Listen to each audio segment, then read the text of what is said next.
Selamat pagi ya Bapak Ibu. Topi Hotu Namo Buddhaya. Oke, pada kesempatan ini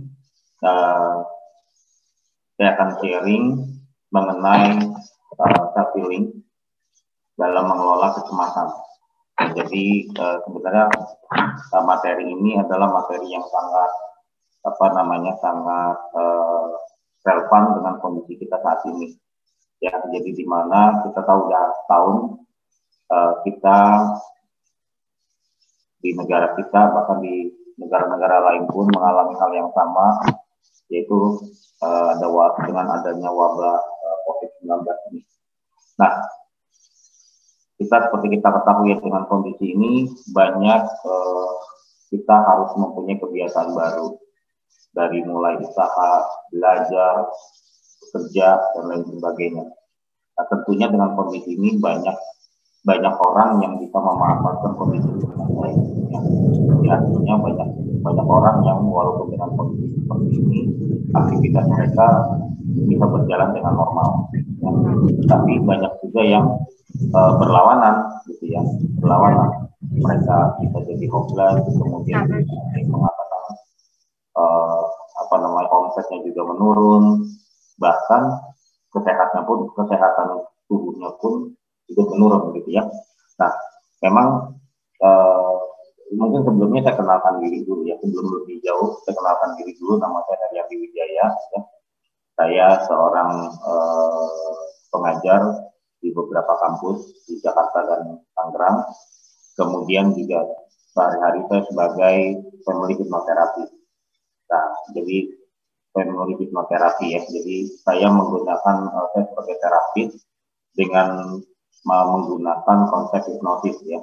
Jadi hipnoterapi itu adalah suatu teknik untuk mengatasi masalah yang berkaitan dengan emosi dan pikiran, bahkan dengan fisik atau yang mungkin disebabkan karena psikosomatis. Ya.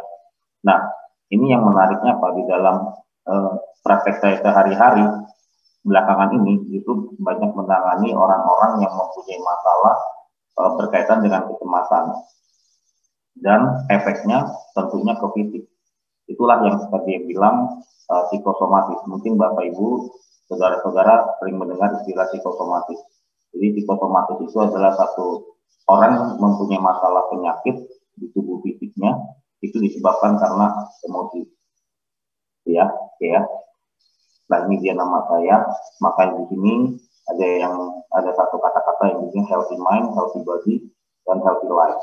Ya. Nah, di dalam agama Buddha pun seperti kita ketahui kan ada 3 serangkai yang mungkin Bapak Ibu sering mendengarkan kata-kata ini, dan ini saling berkaitan ketiga ini: pikiran, ucapan, tindakan atau perbuatan ya. Jadi apa yang kita pikirkan itu biasanya akan manifestasi terhadap apa yang kita ucapkan, gitu ya. Nah, begitu juga nanti efeknya apa yang kita ucapkan nyambung-nyambungnya ke apa yang kita lakukan atau tindakan kita. Nah, jadi di dalam agama Buddha seperti kita tahu semuanya itu dimulai dari pikiran, ya, dimulai dari pikiran. Nah, kalau saya kasih pertanyaan nih ke Bapak Ibu, kira-kira Bapak Ibu mau pilih yang mana? Atau saudara-saudara mau pilih yang mana?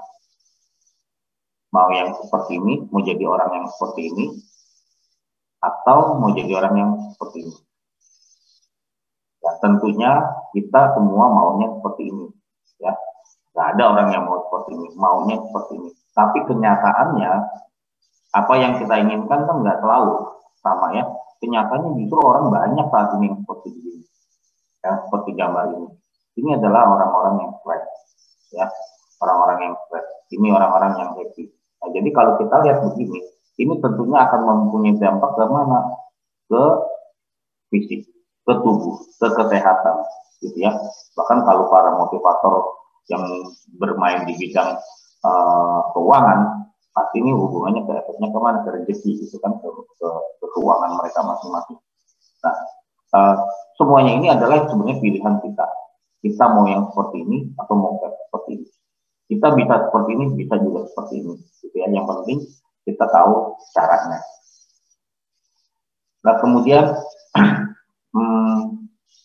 seperti tadi saya katakannya, bahwa segala sesuatu kan kita memang dimulai dari pikirannya. Bahkan di Dhammapada ayat 1 juga Bapak Ibu mungkin sering mendengar kata-kata ini, bahwa pikiran adalah pelopor dari segala sesuatu. Pikiran adalah pemimpin, pikiran adalah pembentuk. Bila seseorang berbicara dan berbuat dengan pikiran jahat, atau istilah lainnya dengan pikiran negatif, maka penderitaan akan mengikutinya. Gitu ya. Nah, demikian sebaliknya. Jadi sebaliknya apa? Jika kita berbuat dengan pikiran yang baik atau pikiran yang dengan pikiran yang baik gitu ya, atau pikiran yang positif, maka kebahagiaan akan kita peroleh. Kebahagiaan akan mengikutinya. Begitu ya. Nah, ini sangat-sangatlah benar gitu loh. Jadi artinya apa ya? Pada saat waktu saya belajar, pada saat waktu saya pertama kali mengenal hipnoterapi ya, itu saya kaget banget gitu. Kagetnya kenapa? Oh ternyata apa yang saya belajar dari hipnoterapi ini ya, atau hipnosis ini ternyata di Buddhis ada loh gitu loh. Wah sampai luar biasa hebatnya itu sang Buddha gitu ya. Kenapa? Karena apa yang dibahas di dalam hipnosis, atau mungkin Bapak Ibu sering juga tahu dengar istilahnya NLP, Neuro Linguistic Programming, itu buntut-buntutnya mainnya di pikiran. Dan ini ada di pelajaran agama kita, ada di Dhammapada. Gitu ya. Kenapa? Ini bisa dibuktikan loh Bapak Ibu. Ya, jadi apa yang kita bicarakan atau kita perbuat dengan pikiran jahat, maka penderitaan akan mengikutinya. Dan ini bisa dibuktikan. Cuma sayangnya kenapa? Banyak di antara kita itu siapa? Ya umat Buddha sendiri. Banyak yang nggak percaya dengan Dhammapada ayat 1 ini. Itu yang disayangkan. Mereka katakan apa? Bahkan ada teman saya aja mengatakan apa? Walaupun dia Buddhis, itu mah teori. Itu mah teori. Ya, lu bisa ngomong begini-begini karena lu nggak mengalaminya, katanya kan gitu. Ya, contohnya apa? Misalkan mereka nggak percaya. Mereka nggak percaya dengan apa yang dikatakan tertuang dalam Dhammapada. Padahal saya katakan ini adalah benar sekali. Ya mereka antipatinya, mereka mengatakan apa? Buktinya apa? Gua udah berbuat baik, gitu kan? Gua rajin wihara, rajin bantu wihara, misalkan gitu ya, rajin bakso, rajin pangsen, ya. Kemudian macam-macam lah. Dalam hal-hal yang dilakukan adalah positif, kan gitu. Ya, tetapi kenyataannya apa? Banyak orang, gua ketipu. Belum lama ini gue ketipu bisnis gue. Belum lama ini ada temen pinjam uang juga dia nggak bayar. Ya, belum lagi gue difitnah gitu. Artinya apa? Menurut dia, apapun yang udah dia perbuat dalam hal ini menurut dia baik, tapi kenyataannya berbuahnya buruk, gitu kan? Berbuahnya malah negatif, gitu kan? Nah, itulah yang membuat dia tuh nggak percaya ini ceritanya dengan Dhammapada. Padahal sesungguhnya ini adalah sangat benar, kan gitu. Nah, apa yang kita paling bisa kita lakukan? Yang kita bisa lakukan, atau mungkin banyak para pandita atau mungkin pemuka agama kita mengatakan, oh iya, karena karma kamu yang kemarin-kemarin kamu menurut kamu berbuat baik belum berbuah, kan gitu. Atau mungkin ya menurut agama lainnya belum indah pada waktunya, kan gitu. Jadi atau ada lagi yang sekarang ini menderita, yang sekarang kamu ditipu, di ngomongin, dibully dan lain sebagainya, itu adalah karma dari perbuatan masa lalu kamu, masa lampau kamu. Nah, diceritain begitu mungkin mereka makin kesel kan gitu kan, ya makin nggak percaya kan gitu. Padahal saya katakan ini adalah satu hal yang sangat benar. Ini adalah sangat benar itu. Nah, kalau kita kembali di dalam praktek atau pelatihan yang berkaitan teknologi pikiran, tadi saya katakan karena latar belakang saya ada hipnosis dengan NLP, ini kita sering buktikan loh. Kita sering main-main, kita sering buktikan. Misalnya contohnya apa? Misalkan Anda deh ngomong deh, kalau disuruh presentasi, Anda katakan, waduh gua nggak bisa nih, saya grogi kalau presentasi. Ya, saya nggak bisa, pasti saya ngeblank kalau presentasi. Misalkan gitu. Coba apa Anda lakukan? Apa yang Anda lakukan? Begitu Anda presentasi, pasti Anda nggak bisa. Kenapa? Karena pikiran Anda udah mengatakan, udah mikirnya negatif-negatif tentang presentasi.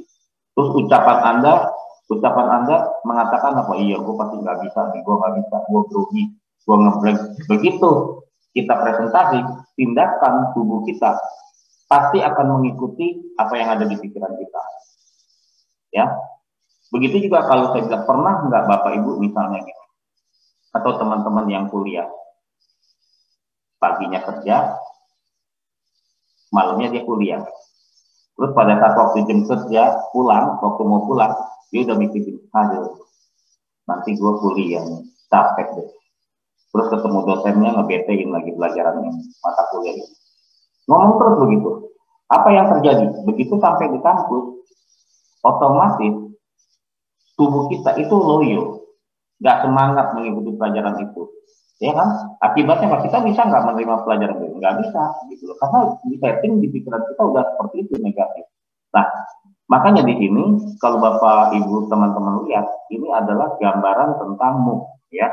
Muk ini isinya air kotor, ya. Kalau ini kopi susu gitu ya. Tapi intinya kita anggap ini adalah air yang kotor adalah pikiran kotor, perbuatan kotor. Maka pada saat dikeluarkan dari muk ini, ya, dari ujung muk ini ya, atau dari mulut ini, hasilnya apa? Kotor juga, kan gitu. Ya, tapi ini kalau diganti dengan hal yang positif, yang baik, airnya bening, airnya jernih, maka pada saat kita keluarkan, maka hasilnya juga jernih, gitu ya. Jadi kalau di dalam yang berkaitan dengan pikiran, sebenarnya kalau kita lihat apa, semua itu dimulai dari pikiran. Ini sangat benar. Nah, tubuh kita ini, ya, atau perbuatan kita, tubuh kita ini hanya menjalankan perintah apa yang kita pikirkan, gitu. Sama aja kayak misalnya Bapak Ibu udah mikir mau ikut Zoom meeting ini, ikut kebaktian wihara ini, kan gitu. Dimulai dari pikiran, maka ada semangat tentunya mengikuti materi ini, gitu. Oke ya, kita lanjut. Nah, apa sih yang membuat kita cemas? Kan ini kalau berkaitan dengan kecemasan gitu ya. Apa yang membuat kita menderita gitu? Nah, ternyata ya banyak teori-teori yang mengatakan yang membuat kita menderita, yang membuat kita nggak bahagia, membuat kita cemas. Karena seringkali apa banyak hal yang mengatakan misalkan antara apa yang kita harapkan selalu tinggi ya, sedangkan kenyataannya cuma seperempatnya atau setengahnya, itu membuat kita cemas. Jadi banyak hal-hal yang membuat kita cemas. Tapi kalau berkaitan dengan materi kita hari ini, gitu ya, salah satu yang membuat kita cemas adalah seperti ini. Nah, teman-teman, Bapak Ibu bisa lihat ya. Ini pas di sebelah kiri ini adalah masa lampau, masa lalu. Di sini adalah present saat ini. Sedangkan yang di sini adalah future, masa yang akan depan. Masa akan datang, gitu ya. Nah, pertanyaan kita ada di sini loh. Ya, kita ada di saat ini. Nah, sekarang pertanyaannya, your body is present. Kita ada di sini. Tubuh kita ada di sini. Sekarang pertanyaannya, pikiran kita ada di mana? Ya, sering sekali ambil contoh lah. Kita ada di kebaktian, ada di wihara, ada di ruang dhammasala. Tubuh kita ada di situ. Ya, tapi pertanyaannya, pikiran kita ada di mana? Apakah ada di situ? Atau ada di mana? Di masa lalu? Di masa lalu tuh nggak harus masa-masa kehidupan yang lampau ya. Kemarin ya, 1 jam lalu, setengah jam lalu kan gitu ya. Atau yang akan datang. Ini yang membuat kita cemas. Ya makanya di sini dikatakan apa? Kehidupan kita, nah kehidupan hanya dapat kita rasakan jika tubuh dan pikiran kita hadir pada saat ini di tempat yang sama. Jadi apa artinya? Kita bisa merasakan satu hal yang bahagia, ya. Kalau kita apa sebenarnya? Kalau kita bisa menyatukan pikiran kita dan tubuh kita di tempat yang sama pada saat yang sama, gitu ya. Jadi Bapak Ibu mungkin bisa lihat lagi sini. Kehidupan hanya dapat kita rasakan jika tubuh dan pikiran kita hadir pada saat ini di tempat yang sama. Jadi bisa nggak kita menyatukan pikiran kita dan tubuh kita di tempat yang sama, di waktu yang sama, kan gitu ya. Anda cemas nih, banyak loh yang cemas. Misalkan, waduh, ya nanti bagaimana? Ini nanti gimana? Belum lagi COVID dan lain sebagainya, gitu ya.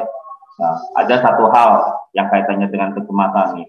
Ada satu pasien saya, klien saya, cemasnya kenapa? Kita tahu kan COVID kan sekarang, ya banyak orang sakit, gitu kan. Wah, udah gitu dia gajinya dipotong, nggak banyak sih, sebenarnya banyak lah, gajinya dia dipotong sampai dengan sekarang, tapi tetap dia dipekerjakan, dipotong 30%, otomatis omsetnya atau pendapatan dia berkurang, ya. Belum dengan situasi COVID seperti ini, ya. Datanglah temannya, nawarin satu produk asuransi, ya, nawarin satu produk asuransi, bagus, tujuannya bagus. Asuransi itu kan intinya kan untuk mengurangkan atau meminimalkan resiko kerugian. Kalau yang saya belajar waktu lagi sekolah, lagi kuliah kan gitu kan. Nah, apa yang terjadi? Tadi dia cemasnya sedikit gitu ya. Kalau misalnya kita hitung rasa cemas 1 sampai 10, tadi dia mungkin cemasnya karena COVID itu cuma 40 sampai 50, sekarang cemasnya bisa sampai 90, bahkan mungkin 100. Kenapa? Sejak temennya datang nawarin asuransi. Dia cerita tuh temennya tuh dengan kondisi masa yang akan datang.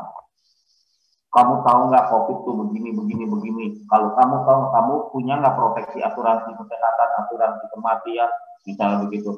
Terus kemudian apa kalau lu misalnya menderita COVID nggak di cover sama pemerintah, lu tahu nggak nih cerita-ceritanya nih. Nih ada yang hampir sampai 200 juta biaya COVID, ini sebegini 150 juta biaya COVID. Lu ada nggak uang segini katanya? Nah, lu bisa semua itu di cover oleh asuransi. Bapak Ibu bisa bayangkan, gaji pas-pasan, bahkan sekarang dipotong 30%, ya. Terus kemudian dijejalin dengan informasi yang menyeramkan, ya, yang menyeramkan. Apa yang ngomongin oleh temennya, ya benar, mungkin benar gitu kan ya, untuk proteksi masa yang akan datang gitu. Tapi kenyataannya buat dia nggak bisa nerima, yang ada dia stres, yang ada dia ketakutan dengan kondisi seperti ini. Kalau udah seperti itu bagaimana? Tidur nggak bisa, berat badan turun, ya kan? Belum lagi bentar-bentar sakit kepala, bentar-bentar lagi migrain, belum lagi was-was, ya. Apalagi kalau udah dengar berita tetangganya, temennya COVID. Gimana kalau gua COVID? Siapa yang mau cover gua? Sedangkan dia pengen masuk asuransi, duitnya nggak ada. Kalau toh dia ada, bisa mau makan apa? Masa duitnya semua masuk asuransi? Kan gitu. Untuk biaya hidup aja udah pas-pasan. Nah, artinya apa di sini? Dia hadir, tubuh dia ada di sini. Tapi pikiran dia, masa yang akan nanti kalau gua COVID gimana, nanti gua kalau COVID gimana. Jangan heran lama-lama bisa COVID beneran, kan gitu. Ya, ini saya bukan menjelek-jelekan profesi atau penawaran asuransi, karena saya juga masuk di asuransi gitu ya. Tapi kadang-kadang ada agen-agen tertentu menyampaikan itu nggak tepat gitu. Bahkan ada kesan melakukan peneroran terselubung kalau menurut saya. Jadi peneroran dalam arti ya menakutkan masa yang akan datang seperti apa susahnya, seperti apa seremnya gitu ya. Tapi dengan cara yang masuk akal. Kalau orang nggak bisa menerima, bisa stres Bapak Ibu. Makanya guru kita berkatakan apa? Hadirlah untuk saat ini. Kita nggak usah mikirin masa lalu, nggak usah mikirin masa yang akan datang. Cukup saat ini berbuat baik, berbuat yang benar. Ya, kalau enggak, ya kita bisa merasakan penderitaannya, kan gitu. Oke. Nah, kemudian berikutnya masalah kecemas. Rasa cemas itu sebenarnya Bapak Ibu wajar. Ya, jadi kalau kita lihat di sini, apa itu kecemasan? Ini adalah sesuatu yang menggambarkan gangguan psikologi. Berupa apa? Berupa rasa takut. Wajar. Kita punya rasa takut, ini penting buat kehidupan kita, gitu ya. Ya kan? Tapi kalau takutnya berlebihan, ini yang bahaya, ya. Berupa rasa takut. Keprihatinan terhadap masa depan. Tadi yang saya katakan, keprihatinan masa depan dibikin serem. Jadi klien saya itu dibikin serem. Nanti kalau kamu COVID ini bagaimana? Biaya yang sampai ratusan juta, kamu mampu, kamu punya, kamu langsung bisa jadi gembel. Kata-katanya kan gitu. Harta kamu bisa kamu jual dan lain sebagainya. Bagaimana nanti kalau kamu meninggal, anak istri kamu, siapa yang mau biayain? Bagaimana dengan uang sekolahnya, uang kuliahnya?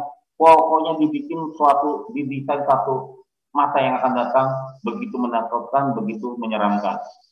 Orang yang nggak bisa mengendalikan emosi dan pikirannya terjerumus dalam hal itu.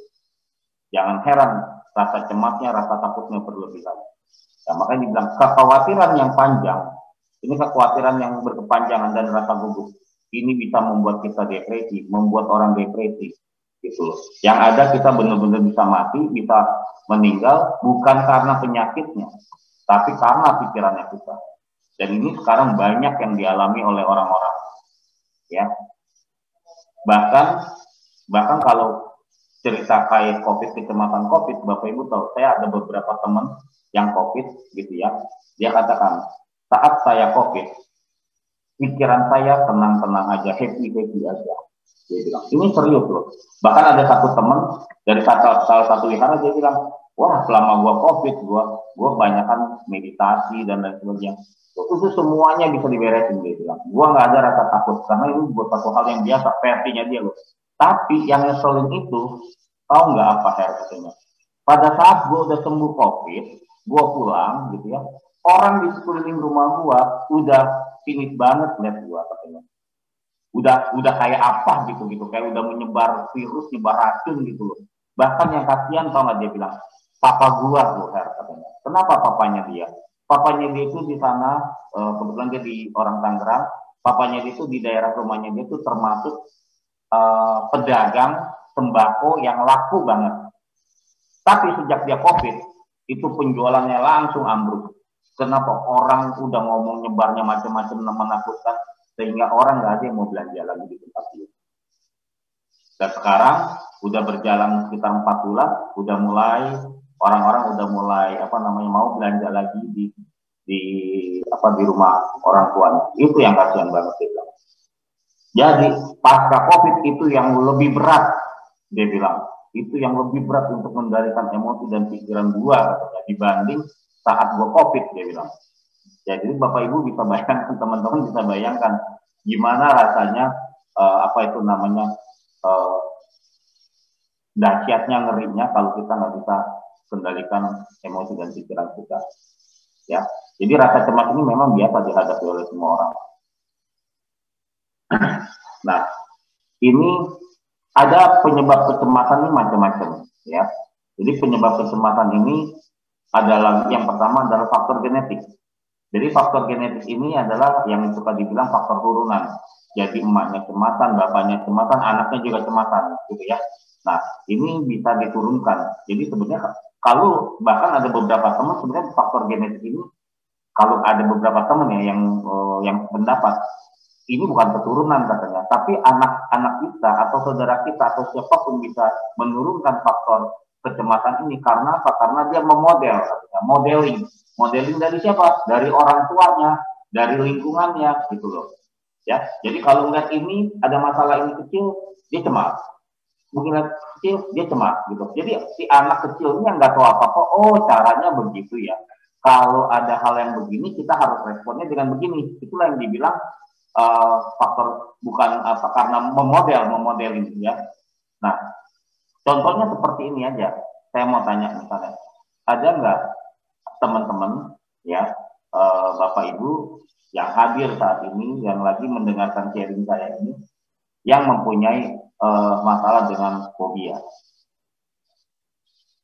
terhadap cicak, kecoa, ulat, kan gitu ya. Apalagi dan sejenisnya tuh. Ada lagi yang fobia terhadap durian misalkan gitu ya. Sementara orang suka durian, dia malah nyium baunya aja nggak enak katanya gitu kan, bisa muntah dan lain sebagainya. Nah, semuanya itu adalah biasanya sering sekali bukan karena faktor genetik, tapi juga bisa disebabkan karena dia memodel ya. Misalnya anak kecil ya, anak kecil kan nggak tahu apa-apa. Kadang-kadang colokan top kontak listrik aja bisa dicolok-colok sama dia nggak takut juga. Anjing aja dia bisa sayang-sayang, sementara orang lain ketakutan gitu. Nah, kalau kita lihat si anak kecil ini nggak bisa apa-apa, pada saat dia mau mendekati anjing, orang tuanya udah teriak, ya kan? Jangan, nanti kamu digigit, apalah dan lain sebagainya, kan gitu. Efeknya apa? Lama-lama dia takut dengan anjing, ya. Bahkan yang lucunya Bapak Ibu, sekarang kaitannya dengan COVID ini ya. Sekarang ini lagi zamannya, lagi musimnya vaksin. Ya, yang divaksin adalah yang manula nih ceritanya kan. Sebelum yang manula biasanya apa? dokter, ya kan, terus kemudian tenaga-tenaga nakes yang dibilang nakes, TNI Polri, Bapak Ibu sering nggak lihat di TV?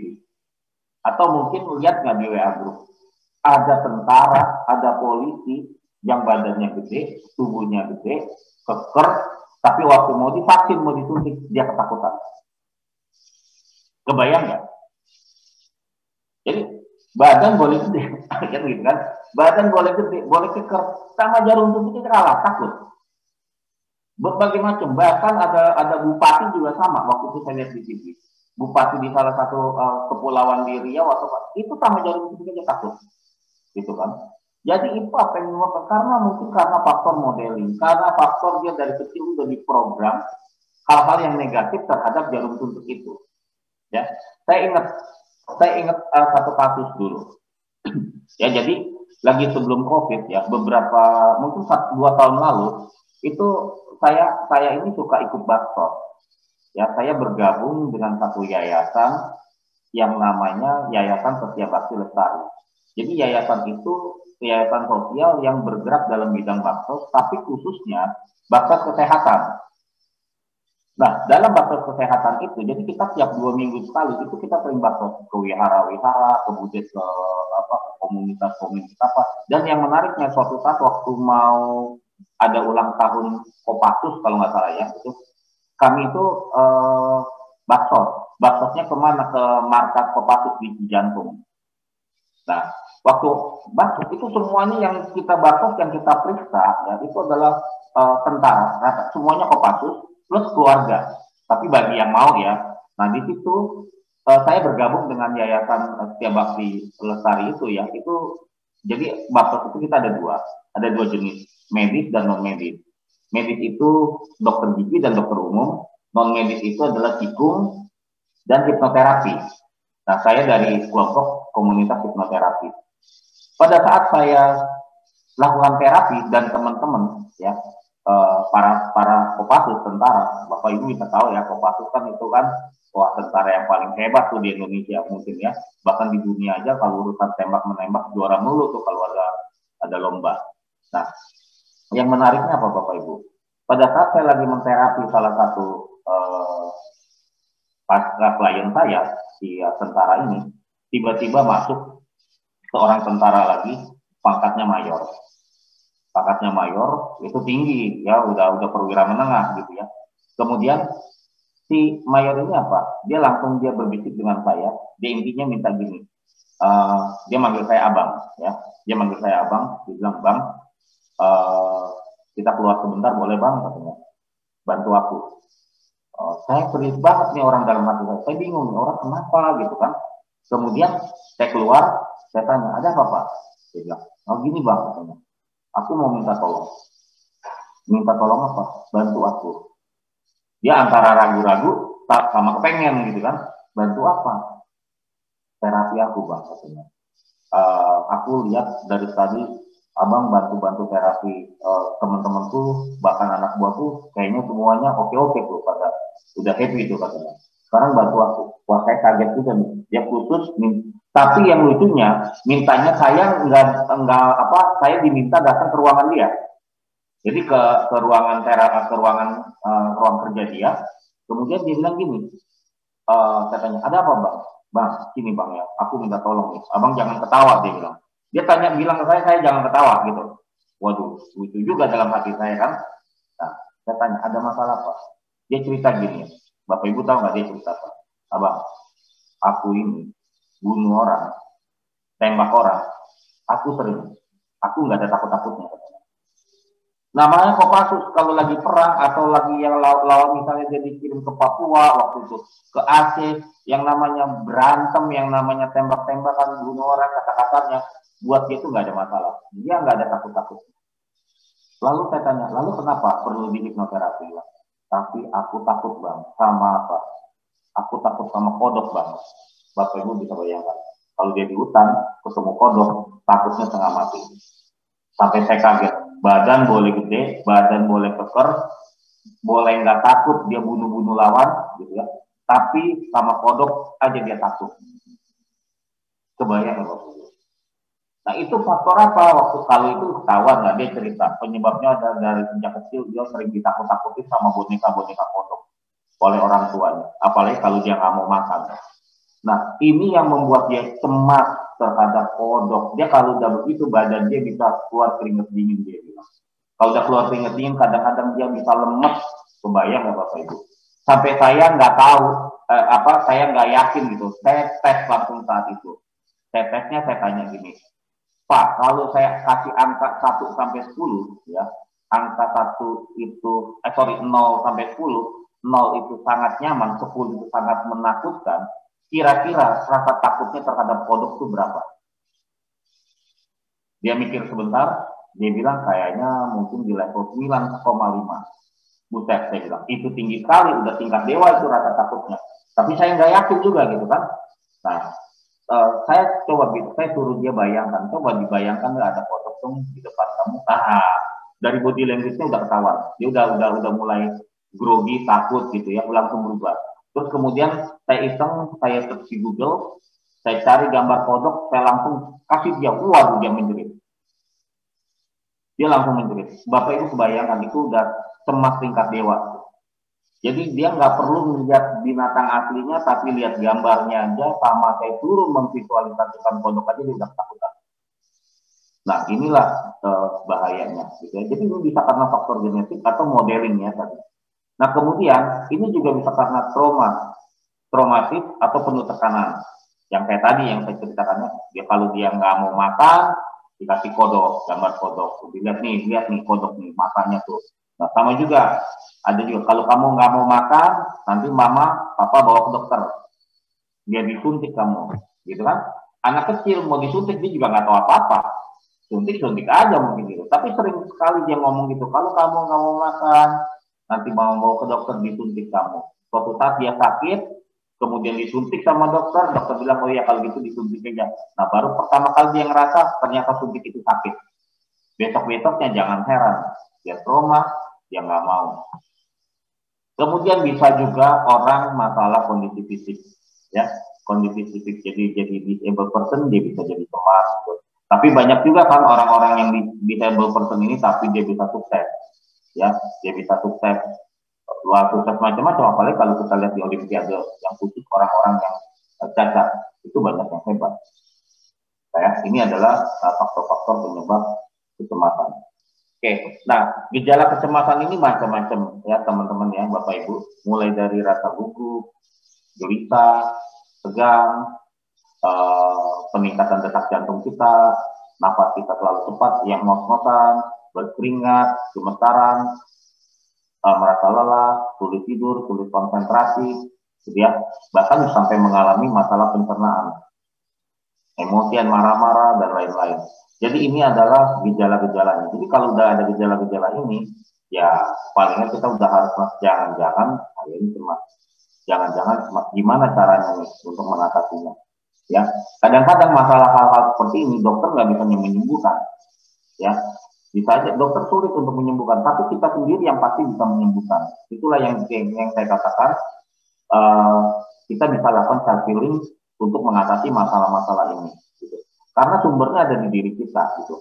Bahkan mungkin kalau Bapak Ibu sampai sakitnya secara fisik gitu ya, yang anehnya kalau masalah-masalah yang berkaitan dengan pikiran, begitu kita ke dokter, begitu kita cek dengan serangkaian tes, entah tes CT scan, MRI dan lain sebagainya, hasilnya negatif.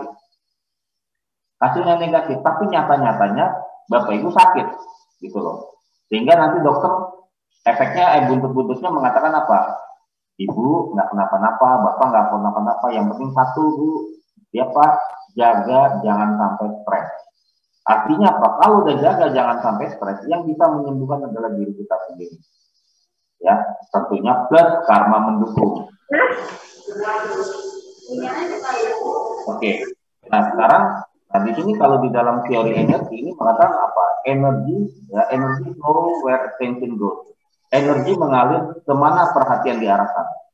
Jadi kalau kita mikirnya udah yang jelek, yang negatif, maka jangan heran, maka energi akan mengalir ke arah kita, ke arah negatif. Makanya yang sering saya katakan ke mahasiswa-mahasiswa saya, gitu ya, pada saat mereka kalau dapat tugas dari saya, misalnya nanti ada tugas kelompok, kemudian harus ada presentasi, gitu kan? Pada saat presentasi biasanya kan di antara kelompoknya akan memilih temannya untuk presentasi, ya. Dan kecenderungannya apa yang terjadi?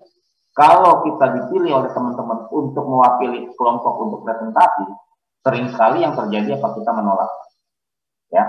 Saya yakin kalau saya tanya rata-rata anak-anak itu satu kelompok begitu ditaruh, kamu presentasi nanti ya, gitu. Rata-rata orang tersebut menolak dengan alasan apa? Enggak ah, gua nggak bisa presentasi. Ntar kalau gua presentasi, ntar gua gugup. Ntar kalau gua presentasi, gua ngeblank. Ah, gua nggak pasti bisa deh presentasi. Itu udah hal-hal yang negatif. Pada saat kita sering melakukan repetisi, self-talk repetisi begitu, ya, bahwa diri kita nggak bisa presentasi. Pada saat Anda presentasi, saya yakin sekali Anda pasti nggak bisa. Rata-rata nggak bisa, gitu ya. Apalagi kalau ada mahasiswa yang bilang, kenapa sih kamu mau presentasi? Enggak ah, kalau saya presentasi, saya suka grogi. Kata-kata itu yang saya paling suka apa ya, demen gitu ya. Kalau saya presentasi, saya suka grogi. Bapak Ibu, apa yang terjadi? Begitu dosennya nyuruh kamu presentasi, maka dia grogi. Kenapa dia grogi? Karena dia suka sama grogi. Ya kan? Kata-katanya dikatakan apa? Kalau saya maju, kalau saya presentasi, saya suka grogi. Jadi jangan heran, dia suka sama grogi. Nah, diuber deh tuh kesukaannya. Bahkan ada lagi orang yang mengatakan apa? Kalau gitu kamu deh yang presentasi ke temennya kan? Temennya lebih dahsyat lagi, dia bilang, enggak, jangan gua. Kalau gue yang maju, gue pasti grogi. Pasti loh. Jadi presentasinya minggu depan, sekarang dia udah mastiin. Kalau dia maju pasti grogi. Ini yang lebih berat. Nah, makanya itu kaitannya dengan kata-kata, dengan tindakan itu biasanya saling menyatu. Apa yang kita ucapkan, apa yang kita pikirkan, apa yang kita lakukan atau perbuatan itu satu kesatuan. Ya kan? Nah, Bapak Ibu sekarang kita lihat di sini ya, kaitannya dengan hal tersebut. Ada beberapa orang kan artinya begini saya tadi. Oh, jadi bagaimana sih mau menyikapi kondisi COVID begini gitu loh? Ya, cemas. Wajar nggak? Ya wajar-wajar aja. Kalau kamu berpikirnya wajar kan gitu. Kalau orang bilang enggak, lo nggak wajar, biasa-biasa aja gitu. Ya, ya biasa-biasa akhirnya gitu loh. Sama dengan kondisi seperti ini ciptanya COVID nih. Coba saya tanya, apa yang ada di pikiran Bapak Ibu saat ketemu makhluk seperti ini? Ya, kalau kita ketemu makhluk seperti ini, Bapak Ibu bayangkan kita lagi mau hiking ke air terjun. Tiba-tiba di jalanan, belum menuju air terjun, dimana kan perjalanan menuju air terjun kita tahu ya, licin, sempit, kiri kanan jurang, ada hutan gitu, pohonnya gede-gede gitu, jalannya setapak, menanjak atau menurun. Nah, tujuan kita ke air terjun, tiba-tiba ketemu binatang begini di jalanan kita, apa yang kita lakukan? Apa yang kita lakukan gitu? Jadi kan kurang lebih sama aja nih, kita lagi santai-santai, lagi jalan-jalan, tiba-tiba COVID nih negara kita, apa yang kita lakukan? Nah, tentunya setiap orang tuh punya pemikiran yang berbeda-beda. Gitu. Kalau ditanya, yang benar yang mana? Semuanya benar. Ya, kalau ditanya semuanya nggak benar, ya bisa juga nggak benar kan gitu. Nah, kaitannya dengan binatang ini, apa yang kita lakukan? Yang kita lakukan biasanya ada sekelompok orang akan ketakutan. Dia akan menghindar, ya, dia nangis bisa, bahkan dia mungkin pingsan, bahkan dia mungkin lemas atau kencing-kencing di tempat. Kenapa? Karena saking takutnya. Pertanyaan intinya dia harus menghindar. Pertanyaan saya, apakah yang dia lakukan itu benar? Betul menurut dia. Apakah kalau ketemu binatang ini harus menghindar? Iya, harus menghindar. Kata siapa? Katanya dia. Benar nggak harus menghindar? Benar. Kata siapa? Kata dia. Kan gitu. Pertanyaannya, kenapa benar? Karena dari kecil udah dikasih sugesti, udah diprogram pikirannya terhadap binatang ini. Kalau binatang ini berbisa, binatang ini kalau gigit kita, patok kita, matilah kita. Jadi kalau kita ketemu binatang ini harus menghindar. Berarti tindakan menghindar adalah perbuatan benar menurut kelompoknya mereka. Salah nggak? Nggak salah. Karena memang pola pikir mereka begitu, gitu loh. Ya, kalau ada orang yang nakal, kadang-kadang orang tuh memaksakan kehendak pakai pola pikir dia. Padahal pola pikir dia dengan pola pikir dia berbeda. Inilah yang sering terjadi, gitu loh. Nah, jadi contohnya, bagaimana kalau menurut orang yang bilang salah lo menghindar? Nah, ada sekelompok di antara teman kita, dia nggak menghindar, dia jalan. Kenapa dia jalan? Karena dia udah disugesti, diprogram pikirannya oleh orang tua, oleh gurunya, oleh lingkungannya. Nggak perlu takut sama binatang yang kayak begini, gitu loh. Kenapa nggak perlu takut? Dia udah tertanam dan menjadi belief system dia. Dikatakan apa? Kamu nggak usah takut ya, Dek, ya nak, sama siapapun. Kalau kamu mau takut, takutlah sama Sang Pencipta. Kalau kamu tidak menyakiti dia, kamu nggak menyakiti makhluk lain, maka makhluk lain itu nggak akan menyakiti kita. Dan itu udah menjadi belief sistemnya dia. Begitu ketemu binatang kayak begini, yang dianggap tadi berbahaya, yang tadi dianggap berbisa, dia yakin ini nggak ngapa-ngapain gua, karena gua juga nggak mengganggu dia. Begitu dia jalan, apa yang terjadi? Ya nggak kenapa-napa. Terus pertanyaannya, kalau kita sebagai orang yang di tengah-tengah, yang benar tindakan siapa? Yang kabur, yang ketakutan, atau yang jalan terus? Kan dua-duanya benar. Iya kan? Nah, kalau kita tanya nih, yang main salah-salah nih pasti. Kita tanya yang jalan, kok kenapa kamu takut? Kenapa kamu jalan? Dia cerita kayak tadi, kenapa saya harus takut? Kita nggak menyakiti makhluk lain kok. Dia pun juga nggak menyakiti kita. Kalau mau takut, takutlah sama Sang Pencipta. Tapi kok kenapa kamu nggak lari kayak teman kamu yang itu? Pasti dia bilang apa? Itu yang lari, yang menghindar, cuma badannya doang gede, Om. Cuma badannya gede doang, Tante. Nyalinya mah kecil. Gitu kan? Nyalinya kecil, penakut, cemen. Kan dia bilang gitu. Tapi kita tanya deh yang lari. Friend, kenapa sih kamu menghindar? Kenapa kamu ketakutan? Kenapa kamu lari dari ular ini? Kenapa kamu nggak mau jalan kayak teman-teman kamu? Dia bilang apa nih teman yang lari? Yang lari bilang apa? Dia mah sok berani aja, nanti dipatok, digigit, mampus lu, mati lu. Kan dia gitu kan? Gua syukurin lu. Kan pasti begitu tuh. Ngomongnya kan, dia aja sok belagu, tunggu aja lu. Nah, artinya kalau kita lihat dari cerita ini, yang benar yang mana? Dua-duanya benar. Cuma karena pola pikir yang berbeda, belief system yang berbeda, maka tindakan juga berbeda. Kan gitu. Nah, ada lagi yang satu kelompok nih. Apa yang terjadi kalau ketemu binatang kayak gini? Kabur? Tidak. Jalan juga tidak. Ya, ternyata teman kita yang satu kelompok ini justru dia cari karung. Kenapa dia harus cari karung? Dia mau tangkap ini ular.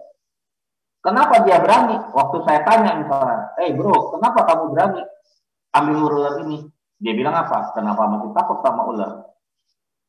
Papa mama saya, di Mangga Besar, tukang sate, sop ular. Jadi saya tuh dari kecil udah diajarin gimana caranya beli ular di pasar ular yang bagus, yang sehat, yang fresh. Bagaimana caranya memotong ular yang baik, bagaimana caranya memasaknya dengan yang baik dan enak, saya udah tahu caranya. Jadi kalau kita lihat begitu, dari 3 peristiwa itu mana yang benar? Semuanya benar kan? Tergantung dari program pikiran yang kita peroleh, tergantung dari belief system yang kita akui. Nah, sama juga dengan COVID, kan gitu. Kalau orang yang selalu ketakutan, ya jangan heran kamu cemas gitu loh. Jangan apa-apa sampai protek. Bahkan tadi saya ke pasar aja, tadi sempat ke pasar, saya kalau lihat inti itu udah nggak tahu itu udah pakai masker, udah pakai proteksi yang di wajahnya, face shield, belum lagi tuh pakai baju yang kayak kayak jas hujan lagi. Anda bayangkan ke pasar begitu. Yang lucunya dia begitu pakai sarung tangan segala. Yang lucunya apa? Di belakangnya dia pembantunya bawa-bawa apa tuh namanya troli. Pembantunya pakai apa? Pakai masker doang ala kadarnya. Kebayang nggak Bapak Ibu? Dia steril ceritanya. Kalau pembantunya mau sakit-sakit dulu kan gitu. Tapi begitu nyampe rumah kan bergabung juga sama. Yang jelas lama-lama ini bisa sakit mental gitu. Kita bolehlah menggunakan protokol kesehatan yang biasa, tapi kalau sampai berlebihan, apalagi begini-begini, yang ada kita stres sendiri, ya. Nah, kemudian jadi kita lihat, nah, ini hukum pikiran bawah sadar ya, Bapak Ibu, ini hukum pikiran. Jadi jangan heran, di sini dikatakan ada hukum pikiran apa? Apapun yang Anda pikirkan, jika pikiran Anda mempercayai 100%, maka itu dapat diwujudkan jika karma mendukung. Jadi artinya apa? Bapak Ibu mikirkan sesuatu yang negatif maupun yang positif, kalau pikiran Bapak Ibu percaya 100%, itu bisa diwujudkan. Plus kalau karma mendukung. Jadi jangan heran, nanti kalau gue COVID gimana? Nanti gue kalau COVID gimana? Misalkan kayak COVID. Bisa COVID beneran, lo percaya 100% COVID beneran. Matematik, bagi anak-anak yang masih sekolah, yang masih kuliah, ya terutama yang masih sekolah, ada nggak orang tua yang nakut-nakutin? Anak harus suruh belajar matematik itu susah, gitu kan? Jadi jangan heran anak-anak yang nggak bisa matematik. Kenapa? Karena matematik itu susah. Jadi ibaratnya kita itu mensugesti anak dengan hal-hal yang negatif. Jadi ibaratnya kalau kayak papan, kayak meja itu nggak akan bisa berdiri kalau nggak ada kaki-kakinya. Ya kan? Begitu bilang, kamu belajar matematik itu susah, jebret, berdiri satu papan, ya satu kaki. Neneknya bilang matematik juga susah, jebret satu kaki. Kakeknya bilang satu kaki, lagi jebret matematik ini kaki-kakinya kuat. Suatu saat dia begitu belajar matematik dan dia nggak bisa, dia langsung percaya iya matematik itu susah. Padahal matematik itu susah nggak? Susah kalau menurut yang nggak bisa. Tapi bagaimana buat yang bisa? Matematik gampang nggak? Gampang, gitu kan? Jadi yang mana yang benar? Dua-duanya juga benar, kan gitu. Itu netral-netral aja sebenarnya, gitu, Bapak Ibu. Nah, sekarang yang berikutnya apa? Pikiran kita itu nggak bisa dapat membedakan antara imajinasi dengan realitas. Makanya yang dibilang apa? Sensasinya sama.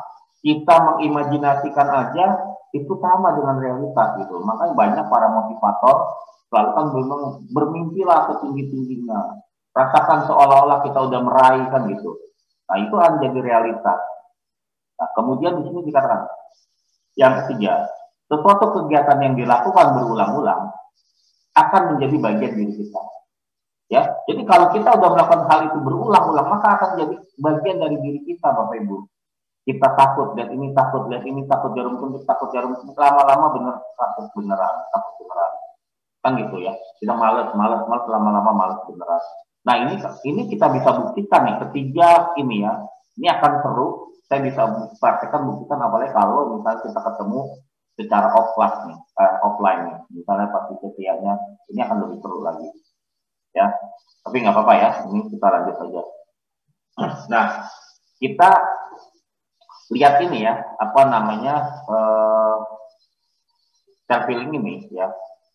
Self healing itu kan intinya kan gini, kita menyembuhkan masalah kita dengan kekuatan diri kita sendiri, ya, dengan kekuatan pikiran kita sendiri. Karena pada dasarnya konsepnya di sini all healing is self healing. Semua penyembuhan itu adalah sebenarnya penyembuhan diri sendiri, gitu ya.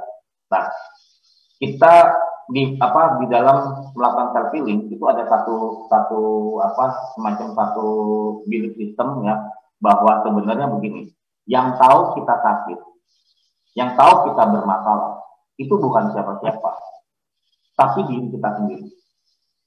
Ya, konsepnya itu dulu. Yang tahu kita bermasalah, yang tahu kita sakit gitu ya, itu bukan siapa-siapa tapi diri kita sendiri. Sehingga apa? Sehingga yang diri kita diciptakan itu udah begitu sempurna. Jadi di dalam diri kita ini udah ada dokternya, udah ada obatnya, kan gitu. Ya. Nah, kaitannya dengan hal ini saya ambil contoh gini, tadi saya katakan.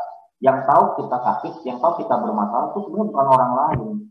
Bukan dokter, bukan siapa-siapa, yaitu diri kita sendiri. Makanya pernah nggak ya, Bapak Ibu, teman-teman mendengar atau mengalami seperti ini. Si A sakit, dibawa ke dokter. Katakan dokter pertama bilang kamu nih sakit ini. dikasih obat sesuai dengan penyakit yang diagnosa, terus kemudian dia minum 2-3 hari nggak sembuh. Akhirnya apa? Pindah ke dokter lain, ke dokter dua bilang, kamu bukan sakit itu, kamu tuh sakitnya ini, coba aja cek dulu kayak gini.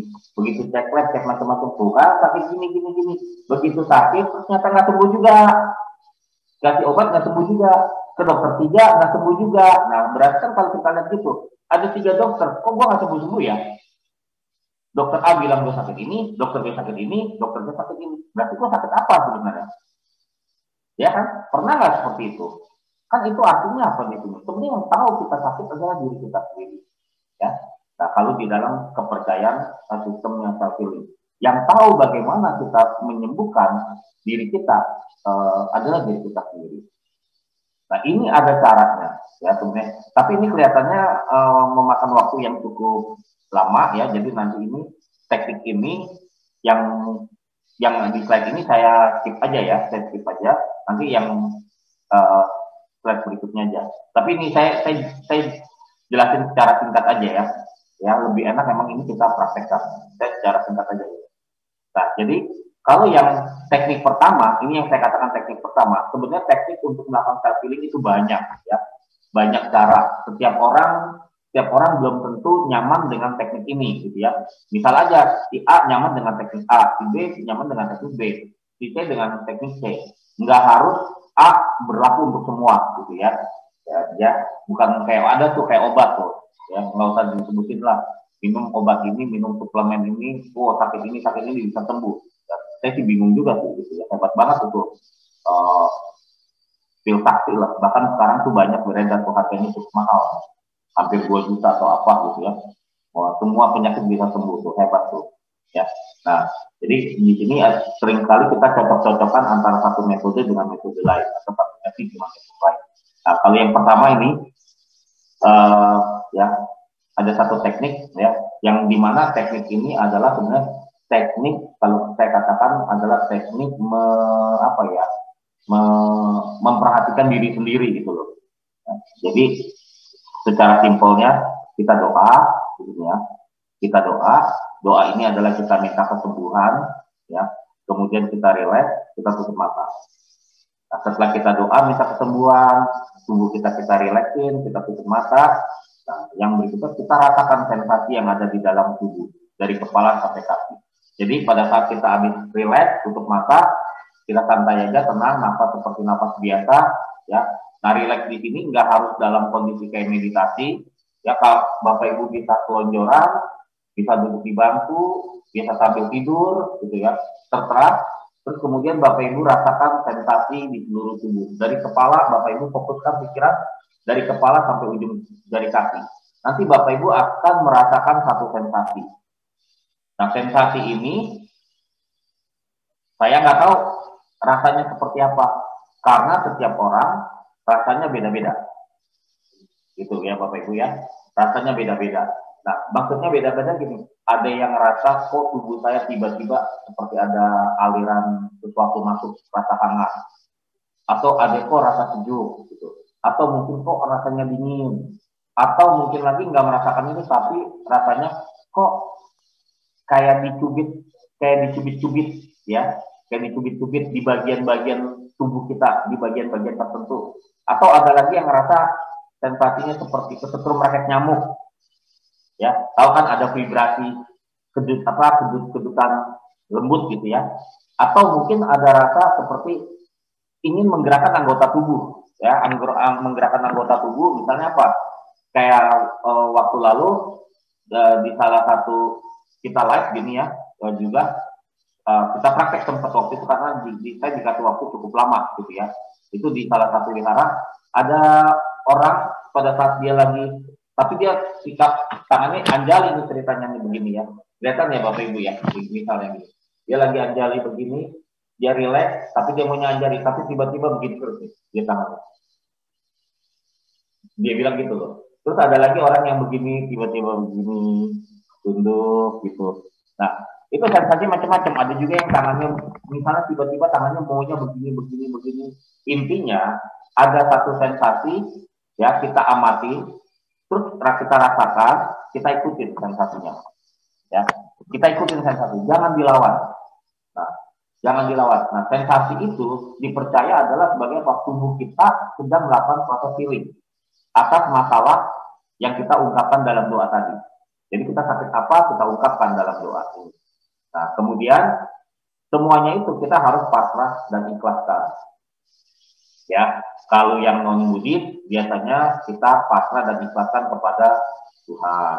Ya, kalau yang Buddhis ya udah pasrah dan ikhlas, biarkan karma mendukung, kan gitu. Nah, kemudian di sini dikatakan ini sebenarnya yang tadi nih kaitannya dengan yang nomor 2, titik poin 2 sama poin 4 nih. Apapun reaksi dari tubuh, ikutin aja sampai selesai. Jadi pada saat kita merasakan sensasi, ya, kita merasakan sensasi, ikutin sensasinya. Ikutin sensasi, apapun sensasinya, jangan dilawan, ya. Jangan dilawan. Jadi kalau tadi saya bilang tangan kita mau begini-gini, ya udah ikutin aja. Gitu ya. Atau tiba-tiba kita mau gerak-gerak begini, padahal kita lagi rileks, tiba-tiba mau gerak-gerak ini, ikutin aja, jangan dilawan. Itu artinya tubuh kita sedang melakukan proses healing. Ya. Kalau Anda tidak merasakan apapun, ya, kadang-kadang ada orang yang nggak sensitif, ya. Jadi dia nggak merasakan apapun, ya udah, Anda tetap rileks aja. Betul. Anda tetap rileks saja, ya. Nah, ini adalah teknik yang tadi saya kata mengamati diri sendiri, mengamati tubuh, ya. Nah, kemudian yang berikutnya, nah yang ini kita praktek nih, ya. Nah, pada saat kita praktek ini mungkin teman-teman kayaknya kesempatan untuk tanya jawab agak sulit nih, ya. Jadi kita lebih ke ini aja langsung ya, ke prakteknya aja. Nah, bagaimana cara prakteknya? Yuk kita praktekin sama-sama ya. Jadi katakan waktu ini paling 2 menit lah, paling 2 menit. Yang pertama adalah saya katakan teknik tiup balon. Nah, teknik tiup balon ya. Nah, saya ajarin begini. Tapi sebelumnya begini Bapak Ibu, teknik tiup balon ini Anda bisa lakukan dengan mudah, ya. Tetapi tolong tidak atau jangan dilakukan bagi Anda yang takut balon. Jadi kan ada teman-teman, ya Bapak Ibu yang walaupun udah segede gini gitu kan, sama balon takut. Apalagi kalau balonnya nanti harus diledakkan. Paham ya Bapak Ibu ya? Jadi Bapak Ibu yang trauma atau takut sama balon, nggak usah menggunakan metode ini, ya, karena nanti balonnya akan diletupkan. Ya, kita coba ya, Nah, bagaimana caranya nih? Nah, untuk coba ini, boleh nggak saya mau interaktif dulu nih? Apa namanya? Artinya gini, bagi Bapak Ibu yang merasakan manfaatnya, tolong beritahu saya, ya. Oke ya. Oke, nah sekarang kita mulai dengan teknik tiup balon. Caranya bagaimana? Cara pertama, Bapak Ibu bisa dengarkan saya ya. Cara pertama gini, Bapak Ibu tentukan dulu satu masalah yang mau Bapak Ibu atasi. Ya, masalah itu yang berkaitan dengan emosi dan pikiran. Bahkan mungkin psikosomatis gitu ya. Nah, kalau karena ini cemas ya, Bapak Ibu boleh ambil contoh cemas. Rasa cemas terhadap siapa? Cemas terhadap apa? Gitu ya. Atau kalau di luar cemas, Bapak Ibu bisa ngambil contoh misalnya apa? Kalau secara fisik ya. Oh, saya sering pegel-pegel di pundak sebelah kiri atau di pundak sebelah kanan gitu ya. Atau rasanya kok kaki, bukan kaki ya. Kalau saya lagi duduk mau bangun, kok saya sakit banget gitu. Saya nggak bisa bangun. Atau mungkin Bapak Ibu ada yang benci dengan seseorang. Atau lagi misalkan buat yang ABG ada kan yang ABG masih kuliah, susah move on gitu ya. Apapun masalahnya, Bapak Ibu tentukan dulu satu masalah. Oke? Oke ya. Oke, sekarang tentukan dulu.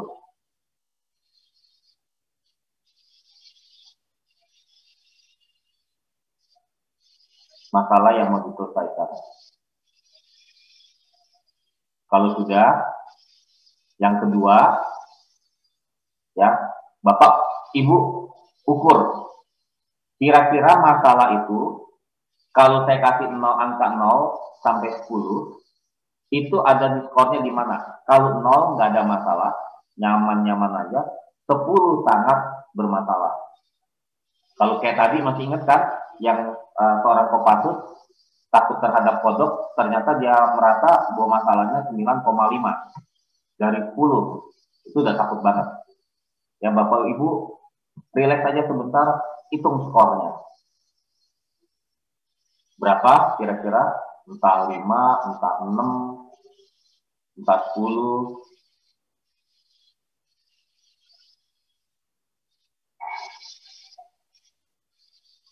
Kalau sudah, ya jadi Bapak Ibu sudah menentukan masalah yang akan diatasi, kemudian sudah ditentukan skornya. Nah yang terakhir, coba Bapak Ibu bisa tutup mata sebentar, Bapak Ibu rasakan kira-kira masalah tersebut ada di mana dari bagian tubuh Ibu, Bapak, saudara-saudara. Ya, maksudnya apa? Misalnya kalau saya katakan saya cemas gitu ya. Rasa cemas saya mau hilangkan. Terus kemudian saya hitung scoring kayaknya di 8 menurut saya misalnya. Terus kemudian rasa cemasnya itu ada di mana bagian tubuh saya sih? Oh, kalau saya misalkan, oh kayaknya rasa cemas itu ada di kepala saya sebelah kiri misalkan. Ada juga Bapak Ibu yang merasa, oh cemas gua ada di sini nih, di dada, di tengah-tengah, atau dada sebelah kiri, atau dada sebelah kanan, atau mungkin di perut, gitu ya, atau mungkin di paha, atau mungkin di pundak, pundak kiri, pundak kanan. Nah, Bapak Ibu yang lebih tahu. Coba rasakan dulu.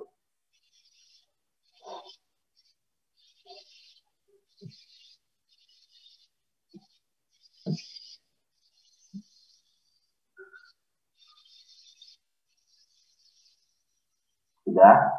Oke. Ya, jadi kalau sudah, sekarang ini caranya. Saya ulang ya. Yang pertama, Bapak Ibu sudah menentukan masalah yang mau dibahas, yang mau diatasi. Yang kedua, Bapak Ibu sudah menentukan skornya, ya. Yang ketiga, sudah merasakan ada di mana letaknya masalah tersebut, ya, di dalam bagian tubuh kita. Sudah tiga ini ya. Nah, sekarang kita mulai. Nah, kita mulai. Caranya sebelum kita mulai, kita doa dulu. Bapak Ibu doa, ya. Doanya bagaimana? Doanya, ya Bapak Ibu minta kepada Sang Yang Adi Buddha atau Buddha, minta bantuan, ya, agar masalah kita, masalah sebutin ya, misalnya rasa cemas, pengen move on, misalnya sakit kepala atau punggung pegel, misalkan ya, agar masalah kita, sebutkan masalahnya, dikeluarkan dari tubuh dan pikiran kita saat ini juga. Ungkapin dalam doa begitu, ya. Kalau saya misalnya gini, katakan, juga tolong saya agar masalah rasa cemas saya terhadap apa, gitu ya. Misalnya cemas saya terhadap COVID-19 agar dikeluarkan dari tubuh dan pikiran saya saat ini juga. Gitu. Ulangin 3 kali. Setelah diulangi 3 kali, nah gitu, Bapak Ibu katakan semuanya ini saya ikhlas dan pasrahkan kesembuhannya kepadamu. Sudah, terima kasih. Sadu. Gitu ya, ulang ya. Jadi intinya katakan pada Buddha agar, ya Buddha tolong saya agar masalah cemas saya terhadap COVID-19 dikeluarkan dari tubuh dan pikiran saya saat ini juga. Ulangin sampai 3 kali. Kemudian katakan semuanya ini saya ikhlas dan pasrahkan kesembuhannya kepadamu. Sudah. Nah, setelah itu duduk rileks.